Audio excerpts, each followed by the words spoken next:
আসসালামু আলাইকুম। আপনারা যারা অল্প পরিসরে খামার করতে যাচ্ছেন, মানে ছোট আকারে, অনেকেই বলেন যে আমি গাড়ল দিয়ে শুরু করবো, অর্থাৎ ভেড়া দিয়ে শুরু করবো না, দেশি ব্ল্যাক বেঙ্গল ছাগল দিয়ে শুরু করবো না, হরিয়ানা বা ভালো জাতের যে উন্নত জাতের এগুলো। তো আমি আপনাদেরকে এই ভিডিওতে মূলত বলতে চাই যে আমাদের গ্রাম পর্যায়ে আপনার প্রথমত একটি বিষয় মাথায় রাখতে হবে যে ব্যবসাতে আপনি যান না কেন, শুধু নট অনলি ছাগল but also all over the business. যদি আমি বলতে চাই সেক্ষেত্রে আপনি বিস্তারিত বুঝতে পারবেন যে যখন আপনি কোনো প্রোডাক্ট নিয়ে বিজনেস করবেন, যেমন ছাগল, গরু, হাঁস, মুরগি, কবুতর বা অন্যান্য যে কোনো প্রোডাক্ট হতে পারে, সেক্ষেত্রে আপনাকে প্রথমেই বাজারটা দেখতে হবে আপনার এলাকায় কোনটি বেশি পপুলার। আপনারা, আমি যদি একটা উদাহরণ দিই, আপনারা অনেক খবরের নিউজ দেখছেন যে হচ্ছে অনেকের এলাকায় গরুর যে দুধ এটি 20 টাকা কেজি বিক্রি হয়, তার নেওয়ার লোক নেই, রাস্তা ফেলে দেয় বাংলাদেশেই। এবং তার পরিপ্রেক্ষিতে যদি আমি বলি আমার এলাকায় 60 টাকা কেজি অল টাইম, না হলে 50 টাকা কেজি থাকেই।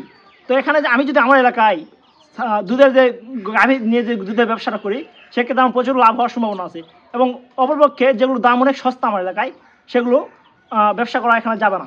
সেক্ষেত্রে আপনাকে প্রথমে ধারণা করতে হবে যে আমি যদি বিজনেস করি ব্ল্যাক বেঙ্গল, গারল বা উন্নত জাতের, সেক্ষেত্রে কোনটা চাহিদা আমার এলাকায় সবচেয়ে বেশি এবং কোনটা আমি খুব ভালোভাবে এবং খুব সিম্পলের মধ্যে বিক্রি করতে পারবো ভালো দামে, সেটা নিয়ে আমাকে শুরু করতে হবে। আমি যদি বলি আমার এলাকায় গারলটা তেমন একটা চলে না, এটার দাম অনেক কম, সেক্ষেত্রে ব্ল্যাক বেঙ্গলের দাম অনেক বেশি।